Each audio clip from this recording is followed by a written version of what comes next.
Good afternoon, everyone, and welcome back to the Blind Press YouTube channel. And it's Saturday, and that means it's a Star Trek stream. And this Star Trek stream is a little different because we've been doing two-part episodes of each series, but Deep Space Nine, being the serial and not episodic series that it is, in the last season, almost all the episodes from, I would say, episode 8 onwards, except for maybe one or two episodes, are all linked. So what we're doing is we're doing a two-part stream to carry on with the two-parter theme here. At least a two-part. At least a two-part stream, yeah. So we've got with me Irate Prostate and Skeptalk to talk about all this gloriousness. How are you guys? Hi. Live long and prosper. I'm good. How you doing? And before we start, let's just give a shout out to Hammer. We wish you well, buddy. Yeah, hey, bud. Get well, man. Hope you're listening. Yeah, hope you're listening. We miss you. Get well, my friend. So we actually all three of us actually started watching at different parts of the season. we accidentally I misunderstood where we were starting, so I started way back at episode 8 of season 7, and I've made my way all the way up to episode 18 in a day. Go me. So and like I said, with the exception of, I would say, the episode called Bada Bing, which is a holodeck episode, they are pretty much linked. So we start, the subplot is obviously the Dominion War, and each episode that we'll be covering has different aspects and different parts to it that talk about the Dominion War. We have our first episode that I started off talking about a siege that Starfleet troops were going under by the Jem'Hadar. We also see, this is a fairly important point, we see Nog lose a leg. And we also find out about the, I guess you would call them the devil to the prophets, the Pa Wraiths, which is a big thing that we need to know about later on in this episodic serial that we're talking about, and how Gul Dukat is somehow involved with the Pa Wraiths. We also have we get to know a little bit more about the new Dax, which I fucking hate, but we'll talk about that in a second. Fuck Ezra Dax. Anyway, yeah, I don't like Ezra Dax. I really don't. I don't think any of us like her at all. And she has a tough act to follow, but it doesn't matter. No. Terry Farrell is, Terry Farrell's, special. Yeah. And we also see Sisko struggling with his position as emissary in this Dominion War. And it's basically all these episodes that we'll be covering both today and next week, and possibly the week after, all have to do with these subplots. So the reason I'm not summarizing each episode is that we'll be here just summarizing episodes.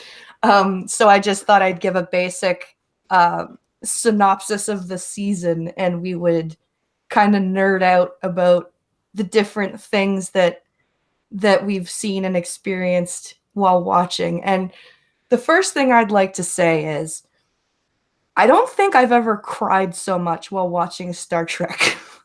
I really, like, there were a few episodes of Next Gen that, you bring a tear to your eye. There's a couple in Voyager. When Data kills his kid. When Lal dies, when Picard gets the Rassican flute from the that memory episode where he lives a life of somebody Yeah. on like the inner light. Yeah, Yeah, that's that right. one I will remember, bring yeah, that one will make you cry.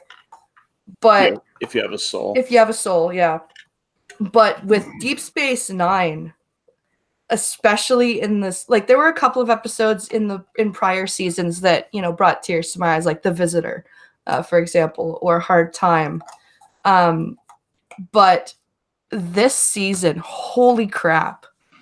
Like it's just and I don't mean like a single couple tears. I mean like I was like bawling. Like I think the first time was in the episode Siege of AR 155 when and it's not even when Nog loses his leg. It's when they're all getting ready for the Jem'Hadar to attack, and Julian plays the Vic Fontaine song, and it's like, oh god, like really, like it's just phenomenal plot devices that they used, and Well, it's also because you care. yeah. And that's the great thing that I'm really discovering about DS9 that I didn't expect this from this. Mm-hmm. I care about these Me people. either. Yeah. Isn't it funny? It is. Yeah. Well, the characters are dimensional. They actually, it's like Yes. Yeah, you sit there and you wonder, yeah. what would they think about this?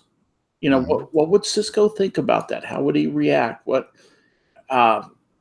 would it be What's like he to gonna know these do? people? I'd like to be their friends. Yeah. I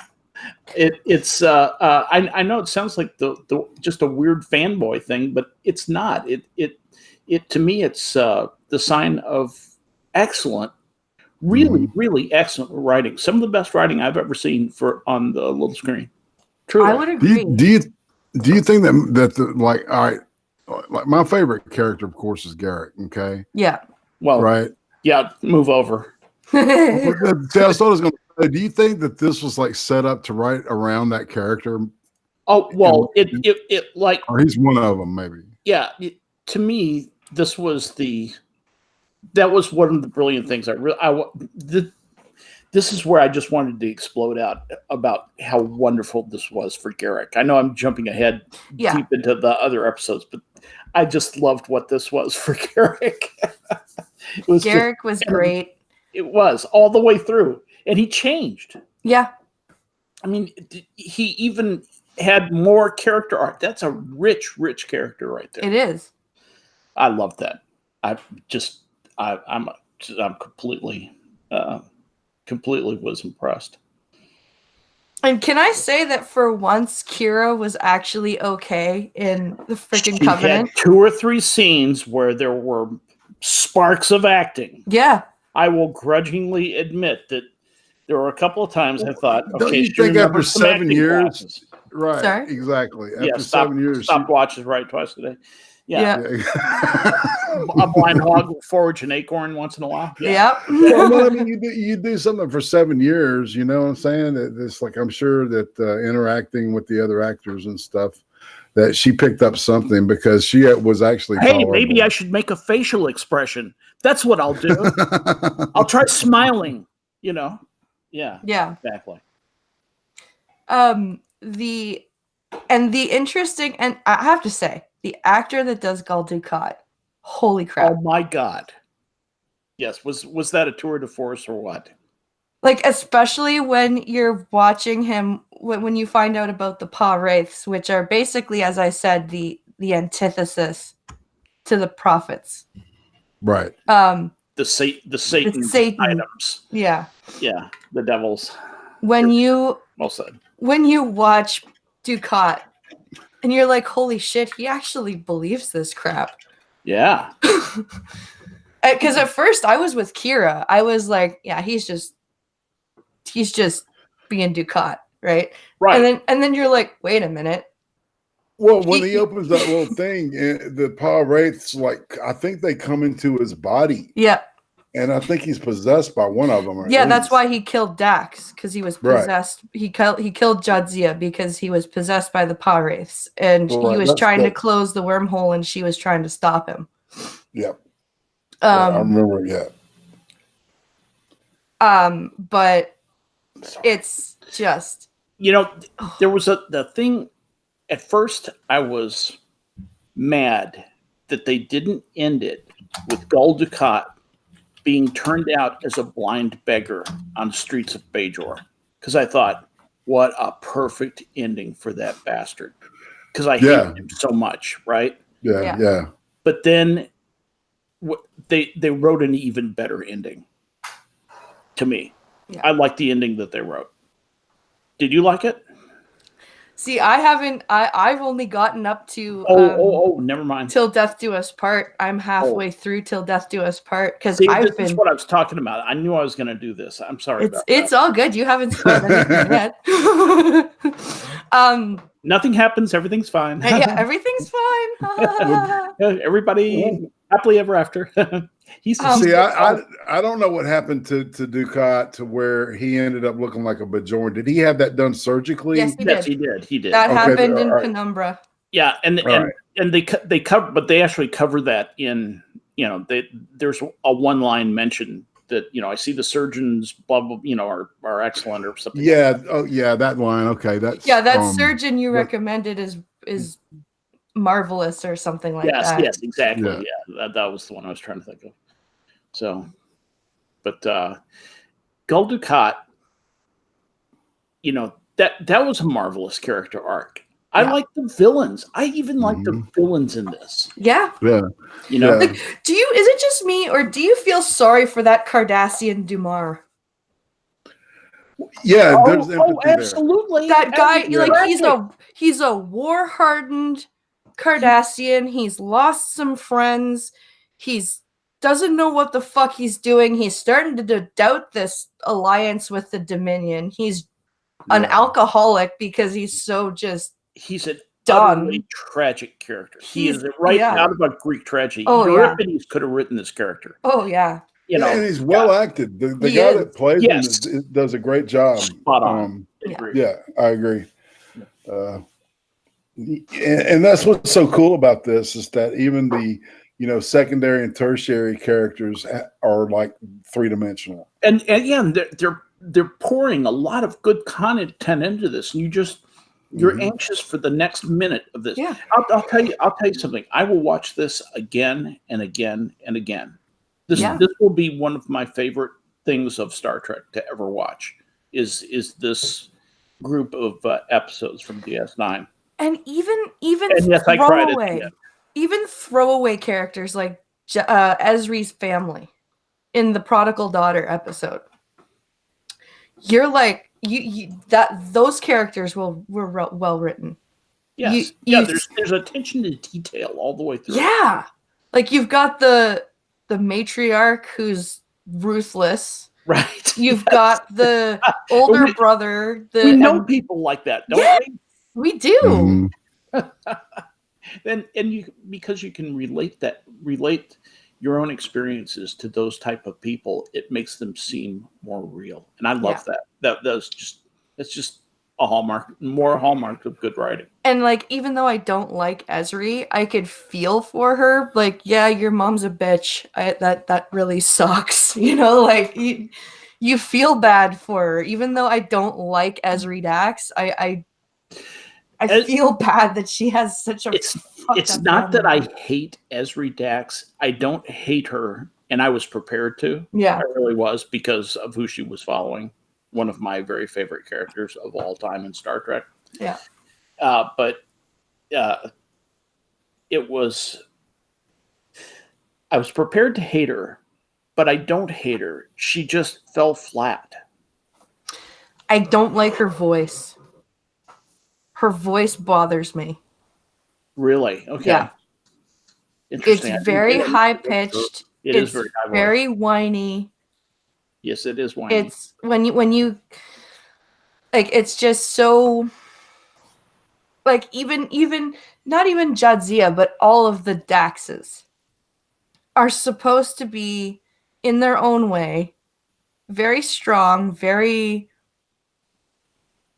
formidable people. And Terry Farrell and Jadzia did a very good job of paying respect to those people. Yes. The way Ezra was written, it was more like, and maybe it was because she didn't have the training to be joined first, but it was like, I'm just gonna bitch about all the past lives that I have to remember, and not respect the knowledge they give me. Well, that's a fair point, though. To the whole they had to rush her, accepting the symbiote, right? Yeah. So, and that might play into it, to the wishy-washiness. There's a lot of ambivalence in her character. She's like, back when I don't know how I feel. But wouldn't a better attitude be much more pleasant to watch on screen?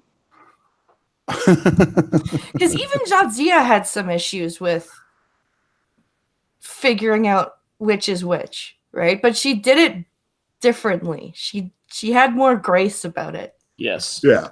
Ezri's just like, fucking past lives again.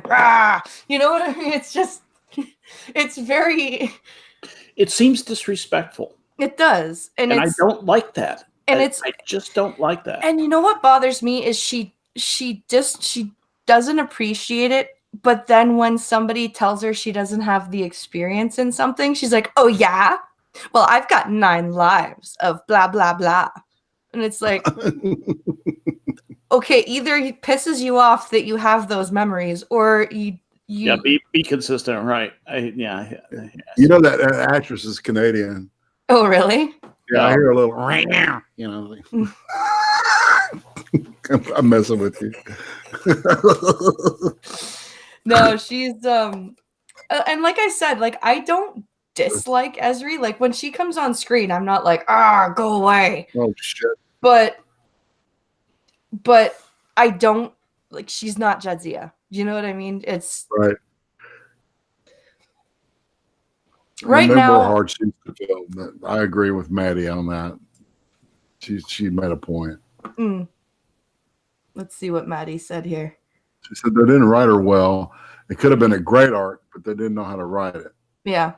Fair enough. Yeah. I must. I was trying to say I didn't get it out very well, but that's what I concur with that. I was trying to get across. Yep. What happened with Ezra Dax happens to all Whovians after regeneration. That's awesome. Mm-hmm. So, and even the Mirror Universe episode was good. Like most of the Mirror Universe episodes, I didn't like, honestly, but this one was funny. I had to admit, like, and you needed the comic relief. You really did. Like the way that they interspersed the less heavy episodes in this season was really good, and they still managed to make the lighter episodes have some sort of meaning to them, like that it wasn't just fluff. Like there's a few episodes that I could point to in TNG that are just fluff, like the Royale from season 2, where they get stuck in this fake hotel that these aliens made up for a I remember that one. Human that they found somehow, and he died, and that one was boring as fuck and useless. Right, and then we keep them alive. Actually, an homage to an old Twilight Zone episode. I didn't know that. I think it was called The Caretaker. Huh. Yeah. Or there's The Bride of Chaotica from Voyager. That episode just does not need to happen. But I think what you were saying is that the way that there was some type of method to the madness, to where there was a rhythm that was established. That right when you're like going, holy shit, they give you something that's funny and light, right? So you can kind of catch your breath, gather your thoughts about what's going on. And I know you don't like Ferengi, Skip, but you have to admit Quark and Rom were fucking hilarious in the mirror episode. In fact, I like Rom. I do actually too. like Rom. It's and you know what? I sort of fell in love with Quark. Yeah. In the course, and especially in the parts that you haven't watched yet. Yeah. Oh my gosh! At the end, I was kind of go, Bud. If I was drinking again, I would have a beer with you. Yeah. I would sit down and we could be friends. No kidding. And I have to say, I wouldn't trust you, but I would. I'd keep my wallet locked up in my car, but I would have a beer with you. Yeah, exactly. But I have to say that I love how Quark was the one that made Ben realize that he needs to marry Cassidy. Yes. Just by saying it's a shame to let something so beautiful go to waste. Yeah. That's more superb writing. And it's I love the setup because I'm right up with I've just started where Gul Dukat is now talking to Kai Winn. He's trying to manipulate her. Manipulating her, and like you're just sitting there going, holy fuck, even with your whole new preacher attitude, you're still evil as fuck. He slid up in there. He slid up all in that stuff. Yeah. Wait till do you really not know what happens next with that? This is the first time that I have ever watched all the way through Deep Space Nine. You better girly strap in. Yeah, but they get naked. Well, no, it has nothing to do with the sex. It has to do with. I saw that coming a mile away when she told Dukat her name. Yeah. I'm like, oh, they're gonna fuck. Exactly. But that has nothing to do with the interesting part. That, believe me, the sex is the least interesting thing about this. Believe me. Yeah, absolutely. Absolutely. What happens there is.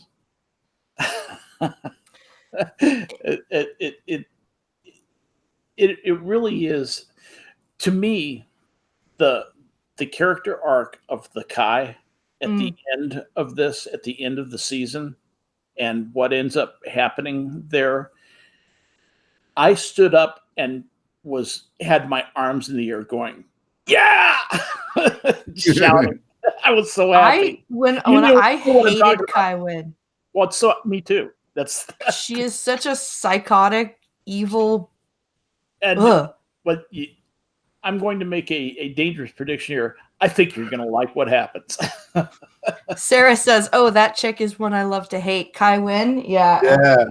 But she's very eminently hateable. Eminently hateable. You were going to absolutely cherish what happened. Well, and Louise Fletcher, she got rich on a horrible character. You know what I'm saying? On a mean, just horrible person. So, it was good to see her get back into that. Into that kind of that seat because she does it so well. And she's so like the way that she does it. She's so mean, but she's so calm and nice about it. Yes. And here, let me speak to you calmly while I stick this knife in your back. Hashtag passive aggressive. Yep. Oh man. When she does it well too. The acting's good with her. I'm looking forward to next week when we can talk about. Well, she won an Oscar. What she does. Yeah, she's an Oscar-winning actress. Can I just say that despite hating Kira, I am so glad they decided that Kira and Odo should be a thing. Yes, that's because he dresses up any scene that she's in anyway. Yeah, even when he's like all flaky and shit. But it's mostly because. I'm happy because I mostly really like the character of Odo. Yeah. And I'm happy that they wrote that and it works. Like Kira actually, like the actress, when she's with Rene Auberjonois in these scenes up in season 7, like in the episode where he meets Laz, the other changeling. Yeah. And she's like, I'm sorry I can't link with you. Like and that's actual acting, and you actually believe that Kira is sorry that she can't link with Odo. Yeah. And you believe that Kira loves him enough to let him go with Laws. And you like I was like, oh, finally, because I'm sorry, Star Trek sometimes has really bad love interest things. That's like that's the norm, Han. Like 7 of 9 and Chakotay, for example. I'm never not gonna use that example. Kirk and the fucking entire galaxy. Kirk and the well said. Slut. Well said.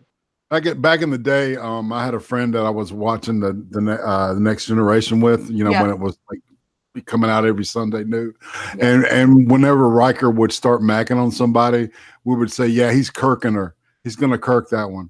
Yeah. Yeah. Anyway, it was funnier back then. It's 30 years though. If you've got Cheers.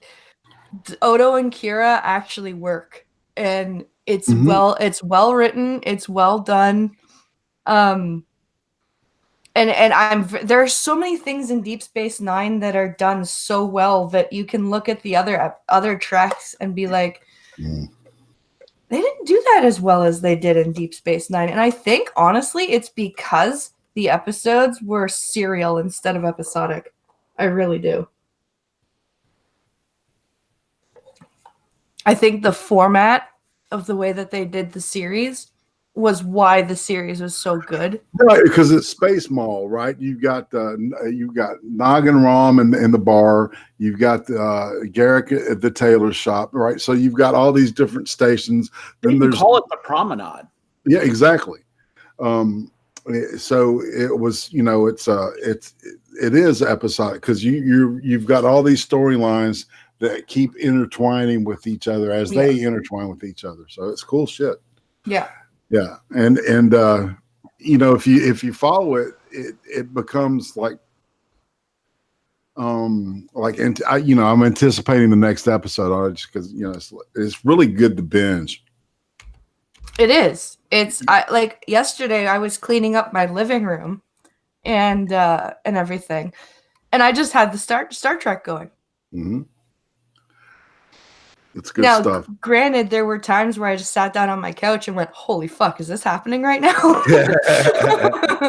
It's just making me want to just stand and watch this whole thing again. I just love it. So Your wife's gonna be like, "Didn't you just finish that?" We could do that with. She's given up on me long since. We could actually do a group mutual seeing through Rabbit. And it's legal and everything, Is Rabbit alive still? Yeah, Rabbit.tv is still alive. You can go to Netflix through there and pull up your account and watch it with a couple people. It's pretty cool. Sweet. It is. Yeah, we should.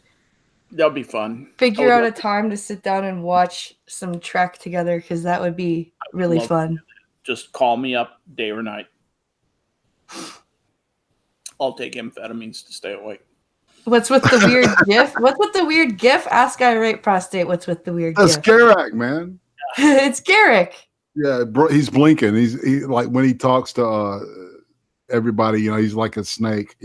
They're reptilian. Okay, they're actual reptilians. You can tell. They kind of got the little cobra necks and shit. Yeah, and the little cobra looking thing on their head and stuff. So it looks like a spoon on their head. It's Garrick blinking. I loved Garrick's ultimate arc in this. Yeah. I love how bumbling Garrick is in the mirror universe. He's such a dumbass. You know who else I enjoyed watching is the head of the Dominion, the lady in the founder. She was good too. The nasty orange. Who is that actress? I don't know. I'll find out who she is. She was, and she plays it cold and then colder. Oh, there's an episode in season 3, I think, where she pretends to be Kira. Like Kira and Odo are trapped on a planet, I think. Yeah, Kira and Odo get trapped on a planet. Kira gets lost. And the founder shows up and pretends to be Kira trapped in rock. And Odo's trying to free her, and she's like playing with his emotions and shit. Man, it's evil as fuck. Like, she is just completely evil. Oh yeah, and she she barks out genocide orders like it's like ordering a fucking cop. Right. You know, I love that. Kill the Vorta doctors and activate their clones. And get them to work on my illness, because these ones clearly aren't doing it right. Like, just the Vorta's like, and the Vorta is at first like, what? Yeah, okay. Casually looks over and says, "Destroy the Cardassians." Yeah, and of course Winn. It's like Jeffrey Combs is one of my favorite actors anyway. Yeah. Reanimator and shit. And to see him play that Winn character, he is such a dick. And he sounds like you know who he sounds like, the actor? Who? Mm-hmm. Jason Alexander. Oh. His voice is very similar to Jason Alexander's. Yeah. Who, by the way, George Costanza had an amazing guest spot on Voyager. Is that right? Oh, I Think Tank. I remember that. Yes. The episode called Think Tank. Holy crap, was Jason Alexander amazing. And if you watch, completely different tangent here, but if you want to see a really good performance from Jason Alexander as an evil man, watch Criminal Minds. Yep. Season 4, episode 8. He is the unsub in that one. About him being on Voyager. Something about the cast and crew were so impressed with his ability and his professionalism. I read an article about that a long time ago. And it was like he came on and he was showing,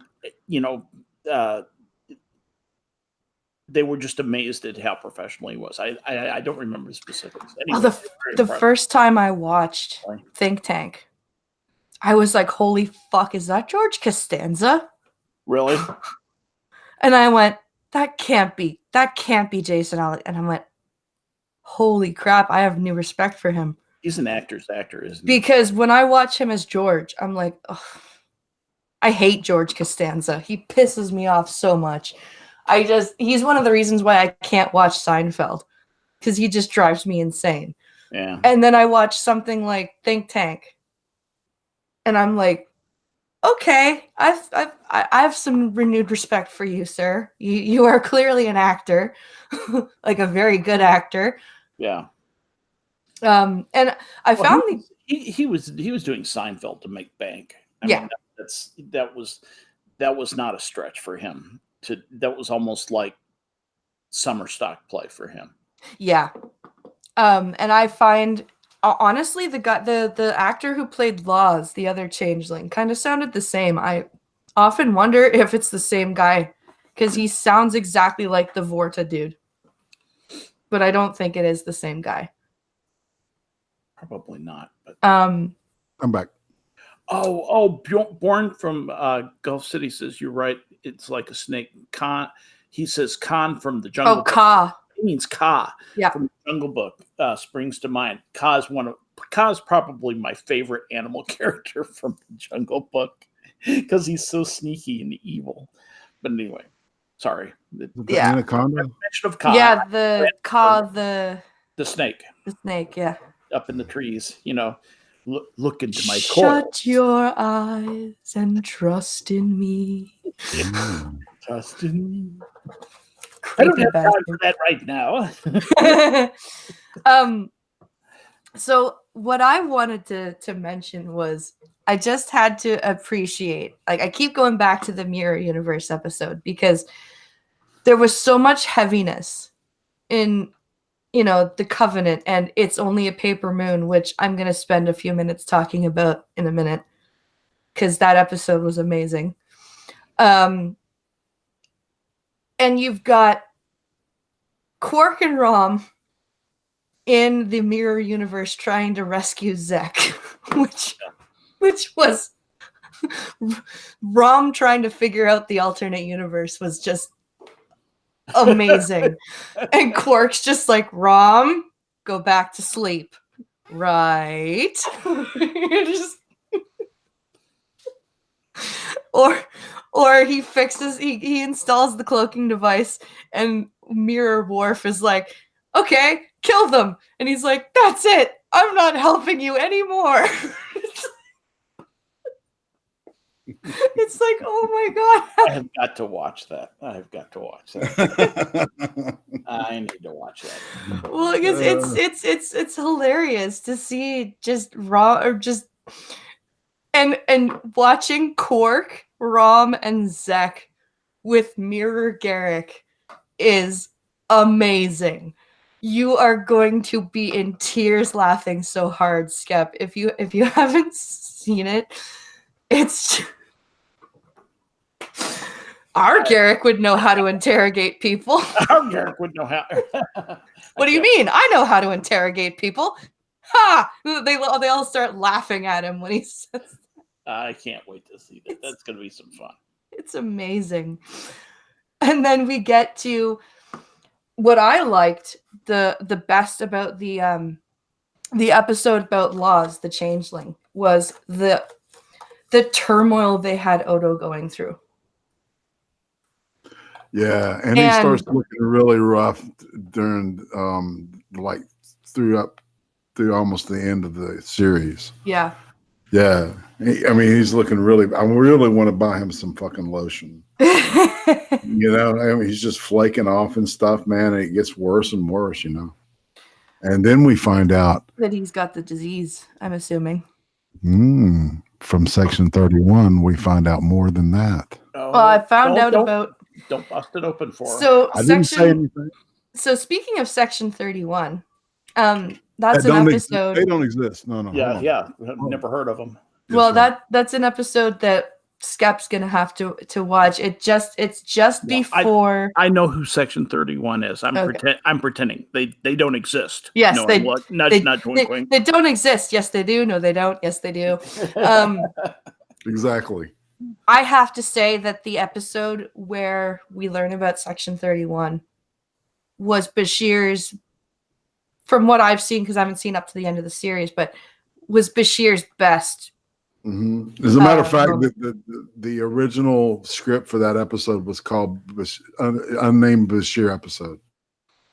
So yeah, it was written to focus on him. If you like that, you are going to love the way that episode 31 plays into this.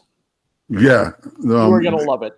Yeah. That's all I'm going to say about that. And that's because we've been watching Garrick for so long, right? Mm-hmm. And his like, craft style, right? And this guy is completely different, but he's just as intense and as deceptive. He's your spy, right? Sloane. But Julian gets to have a really brilliant, totally off the wall idea to solve an absolutely impossible problem that you haven't seen yet. Well, and you are gonna love it.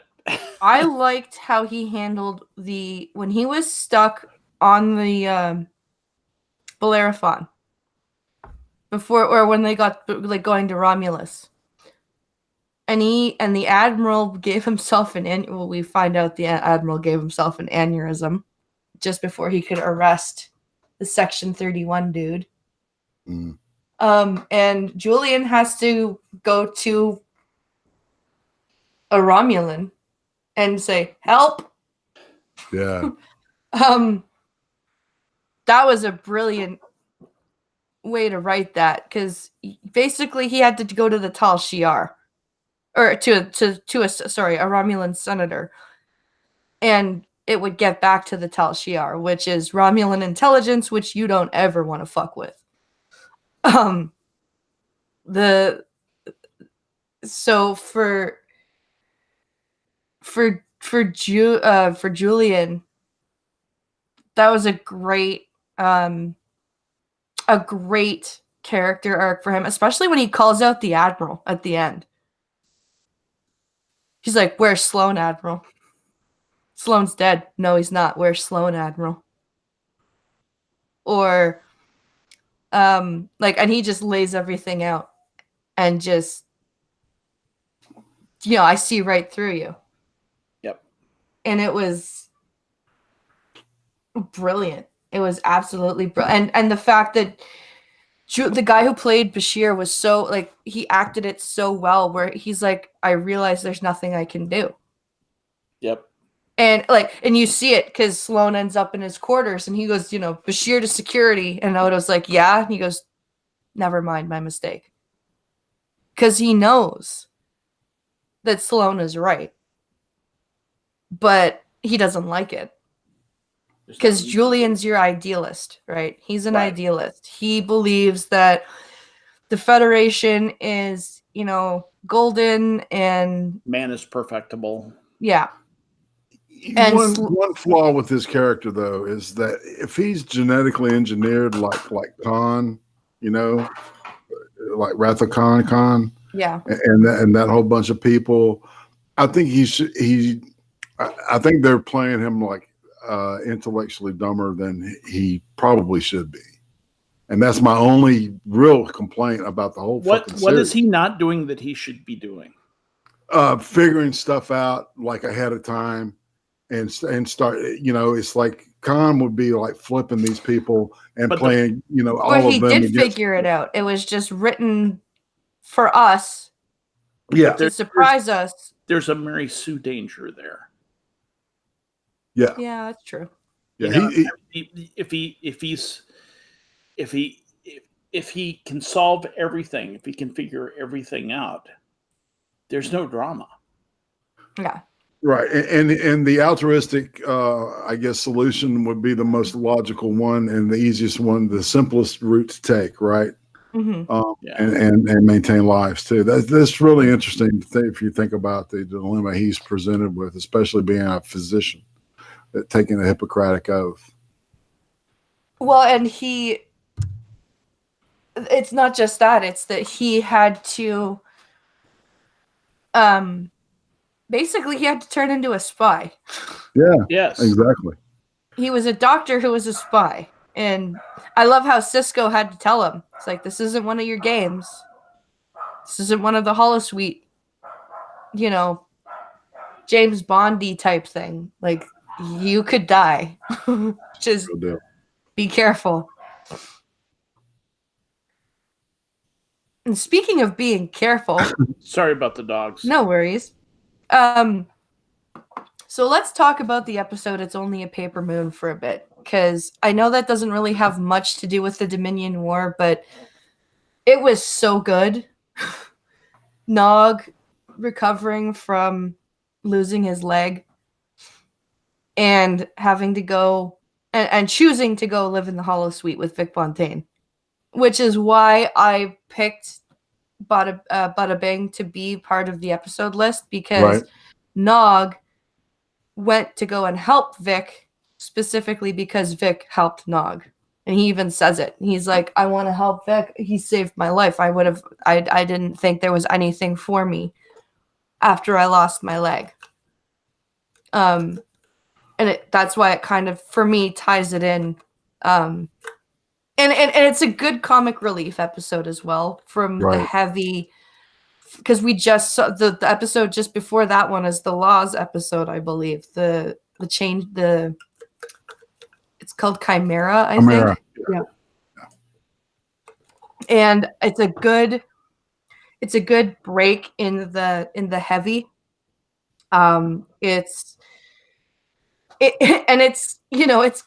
got some good Odo pretending to be a guy named Stretch from New Jersey was amazing. That's right. Where'd you say you were from? Bajor. That's Jersey, right? Right. Just like, and he's like, and Nog trying to pick a safe. Kira didn't say anything about a tumbler, or what was it? A tumbler lock system that falls back into place every time you change or move the lock. It's like, Kira didn't say anything about that particular kind of lock. And it was just, It's just a funny break in the heavy, I think, and it's again done very well. Most of the holodeck episodes in Star Trek are kind of hit and miss. Yeah. This kind of echoes a piece of the action Mm. From the original series. Mm-hmm. You know, I kind of like that. I think then they do a gangster era in Next Generation too. Yes, at because some point. Picard is obsessed with the Dixon Hill Yeah, 1940s. yeah, that's it. That's exactly what it is. Yeah, But see, I didn't really like the Dixon Hill episodes because I found Patrick Stewart was trying to channel Humphrey Bogart a bit too much, and it just didn't work for me. yeah, he sounded stiff. Yeah. And maybe that was intentional, but I see exactly what you're saying on that too. They go back to these episodes where whoever the captain is gets to play Bogart, and they had it in original series. They had it in Next Generation. I'm surprised they didn't have it in Voyager. No, Captain Janeway liked to play governess instead. Yeah, right, exactly. I can't see her channeling Bogart. Yeah, Emily Bronte. Yeah, exactly. Right. Yeah, Pride and Prejudice or whatever. But Paris was the guy. Like Paris kind of took over the actiony. Like he was Captain Proton, and like he was the guy that did the actiony type stuff. And what I find, I don't know why Deep Space Nine did such a good job on the holodeck episodes, but they're just better. And I have to say, from today's standpoint, I have to say that was a great scene between Ben Sisko and Cassidy Yates when he's like, I don't want to go to VIX because Las Vegas 1962 and black people were treated badly and I hate, like, how can you pretend that didn't happen? And Yates is like, I'm not. It's not Las Vegas 1962. It's a holodeck. Right. Like it was real. Great. It was great. Yeah, that was perfect. And Avery Brooks can sing. Holy shit. Yeah. Wow, is his voice beautiful. When he sings with Vic Fontaine at the end of that episode, it's amazing. Like, I had no idea Avery Brooks could sing like that. There you go. Yeah, and Barbie Darin is not a slouch either. He had a good voice too. Yep. You think he's still alive, Scott? Bobby Darin? I would have to check. Bobby Darin.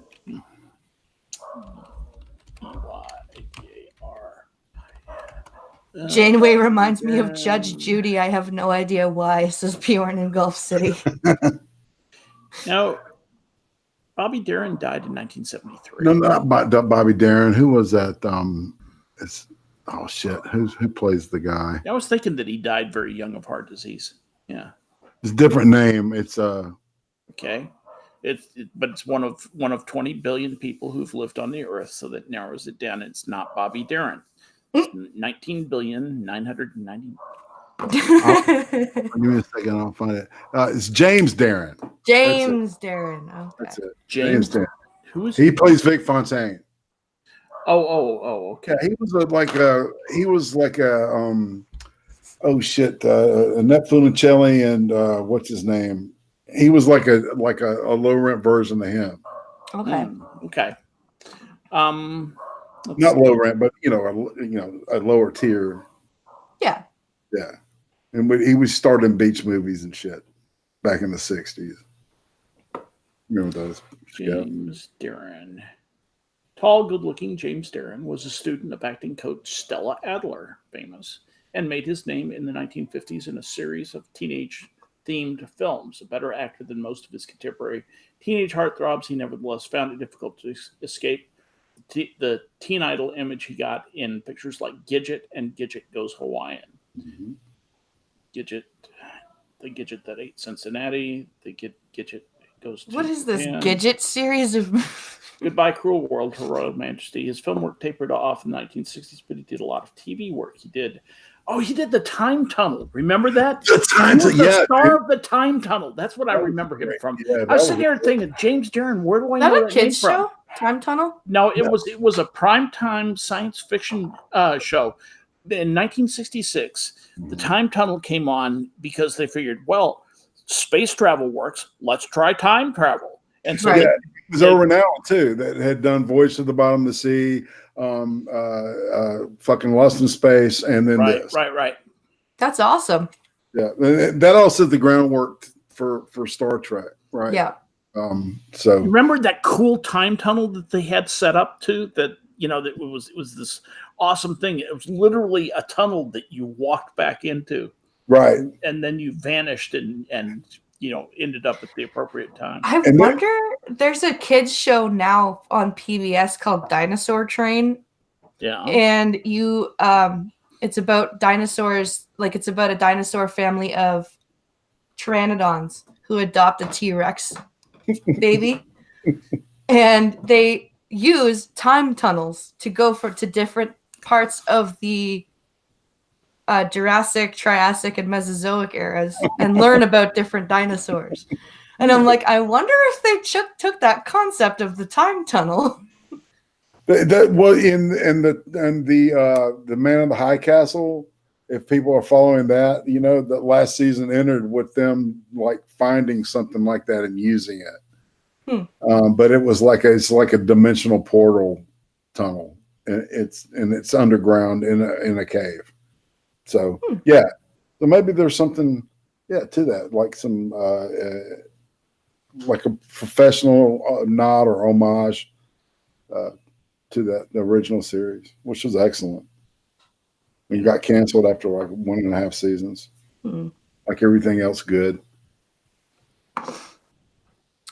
So for Penumbra and Till Death Do Us Part, which is probably where we will end, because we'll probably end up, if we go any further, we'll end up talking about shit that I haven't seen yet. Right.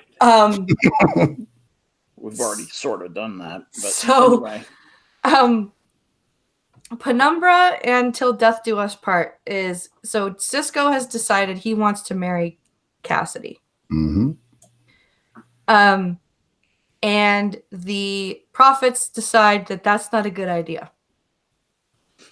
And Cisco at first is like, well, I'm the emissary. I may as well just not marry her. But then he was like, I'm a man. I may be your emissary, but I'm also a human. And I love her, and I don't care. I'm going to marry her. Kiss my ass. Yeah, he basically tells the prophets to kiss his ass. Yeah. I'm gonna do it. Nice. Yeah. And Kira's all pissed off, I love how Odo's like, I wonder why they didn't have a Bajoran wedding. I hope the prophets can forgive them. He's like,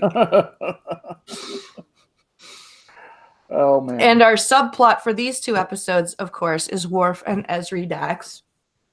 Because Ezri basically remembers her Jadzia's wedding night with Worf and decides, I have to go get him. Yeah. And they are, right now where I've left off, they are still with the Breen. Yeah, they've been captured. Being mind screwed. Have they been held upside down yet? I don't think so. Okay. I know that where I am, Jadzia just had her mind probed, and Worf is all pissed off because she was talking in her sleep about her past husbands, and you're about there. Yeah, that's about to happen. And Worf's all mad. Yeah, because it's Worf. But don't worry, things will change. I have to say, I mean, I always liked Worf. Even like in Next Gen, I liked Worf, but good God, is he awesome in Deep Space Nine? Yes, he is. He really comes into his own, doesn't he? He does. Yeah. And the actor talked about like he would hang with Patrick Stewart right? And Stewart would give him, because this dude, he really, his acting, past when he got the Next Generation really wasn't that extensive, right? And he learned a lot of stuff from Stewart. You know? Yeah, That's not a terrible acting coach, really, though. Not at all. I would really like to meet Michael Dorn. He's one of the guys that often comes to Toronto Fan Expo. Mm-hmm. There's a yearly convention, and a lot of the Star Trek cast actually goes up there. And Michael Dorn is one of them. He's there pretty much every year, which is really cool. Unfortunately, Marina Sirtis also heads up there, and she's completely lost her mind. Oh, really? I had to unfollow her from. I followed her on Twitter. I followed most of the Star Trek people on Twitter, and I ended up unfollowing everyone except for William Shatner. Why? Because they're all left-wing insanity people now. Oh, yeah. Oh, sure. Okay. Yeah. I mean, Sulu is a nutcase. Oh, Jesus. Orange Man bad. Not only Orange Man. George Takei is the worst of them. Yeah, he's a nut job supreme. And his husband is just as bad. Brad. Yeah.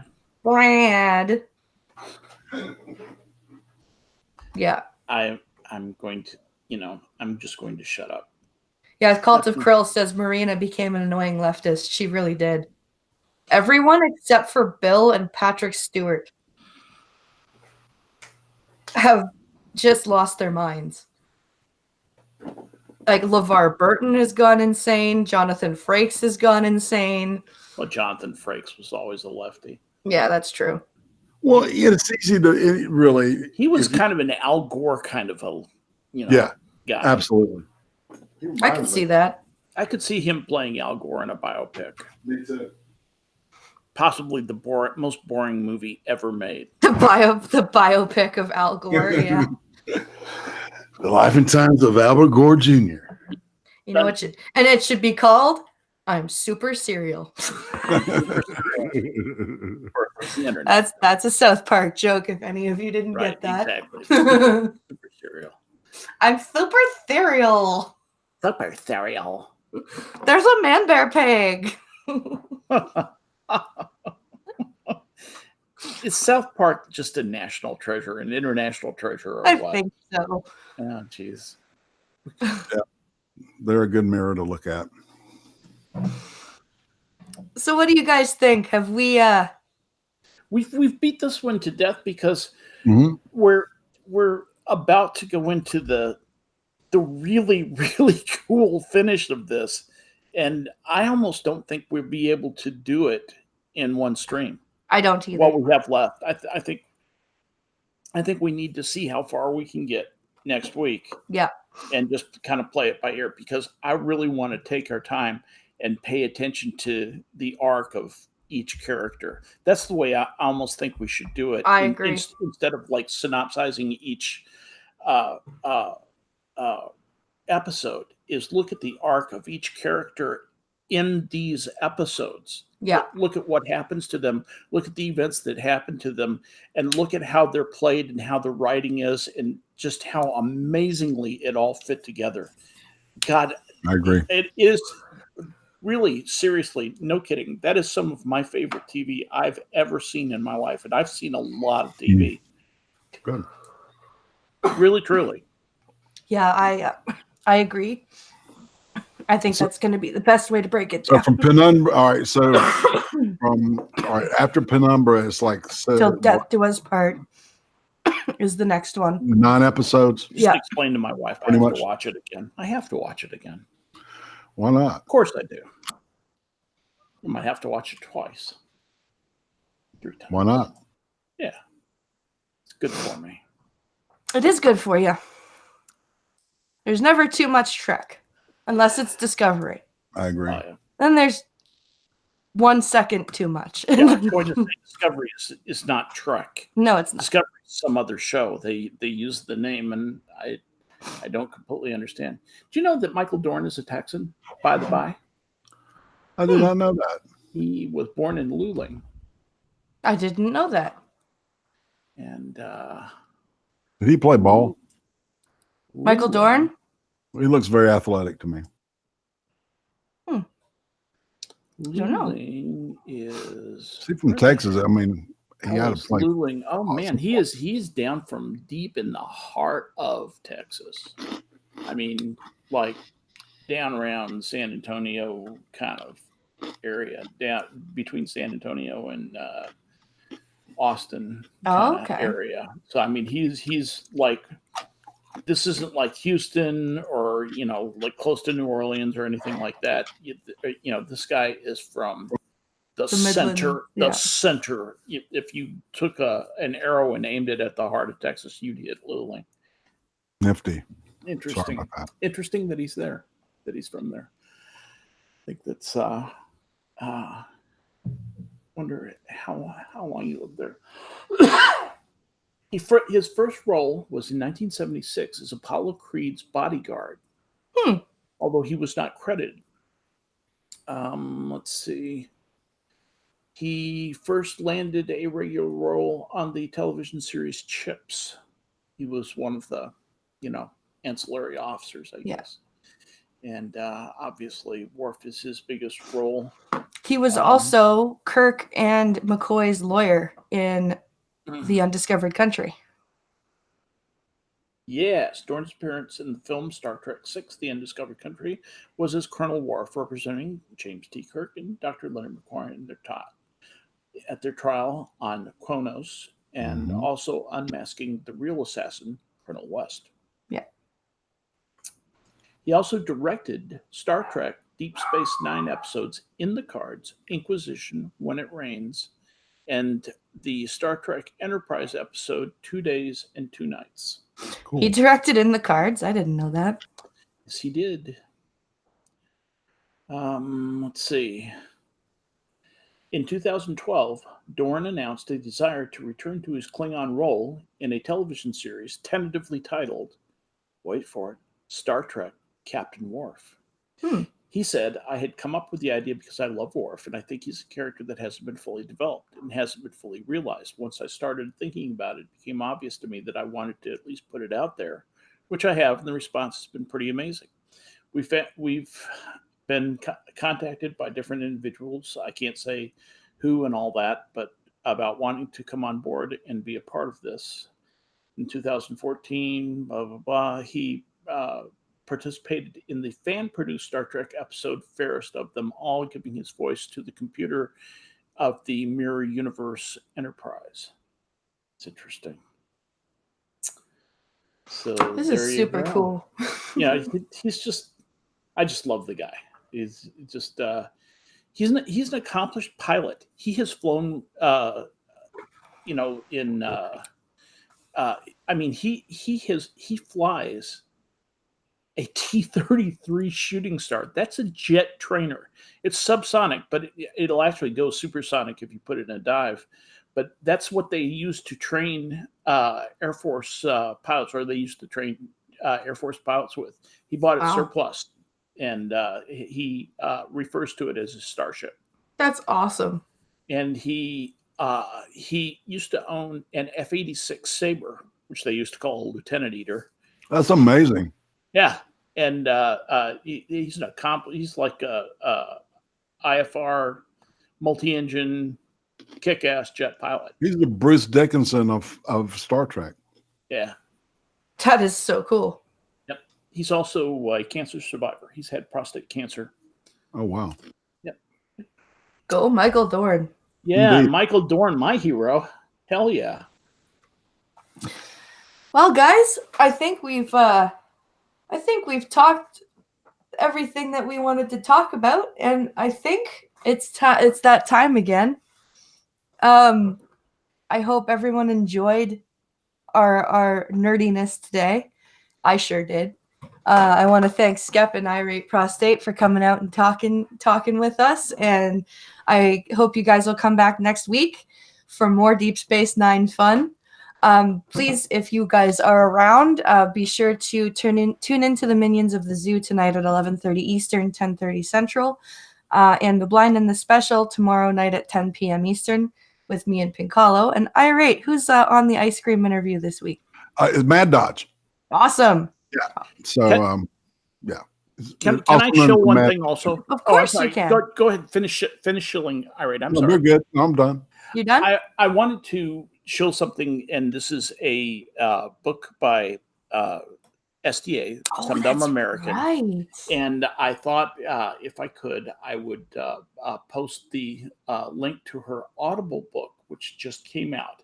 And it really is entertaining. It's the person who does the reading is the lady who does the sandals commercials on TV. Okay. And it is really a wonderful effort. So here is the link to SDA's Audible book. This is the Livescraft book. It's worth getting. I think there's a way you can even download it for free. Please download it. Give SDA a thrill. Buy it if you can afford it. It's also worth reading, and it's sorry about the dogs in back. No worries. But she would appreciate it. She's been a friend to Minions, a friend to all of us for a long time, and this is her pride and joy, a labor of love, and she's put a lot of time and effort into this. And if you can help her out with this, it'd be a very nice thing. Like, how much is the hardback? That's like $10 or $8 or something. Well, actually, it's less than that. If you get it on like Kindle, it's like $6 or something. And if you get one of their memberships, I think it's free. If you get an Audible membership, you can just get a trial. Yeah, and you can get you can get her book for free, and even when your trial expires, you can keep the book. So exactly. So there are plenty of ways to get the book, and like Skep said, SDA's been a good friend to everyone here. So if you are interested in looking for some new books to read, check out Lovescraft. Thank you very much for letting me do that. And Not also check out my video. I made a video. You did make a video. Check out the Skep Talk YouTube channel, Skep Space Talk, and it's the allegory of Susan. It's a great video, you guys. You should check it out. It's a great bedtime story. It is a great bedtime story. It's a happy little story. I hope everyone has a fantastic rest of their Saturday. Go check out Redneck Radio and tell them Blind Press sent you. Absolutely. Have a great day, guys, and we'll catch you later. Thanks, everybody. Bye-bye. Later, Ludes.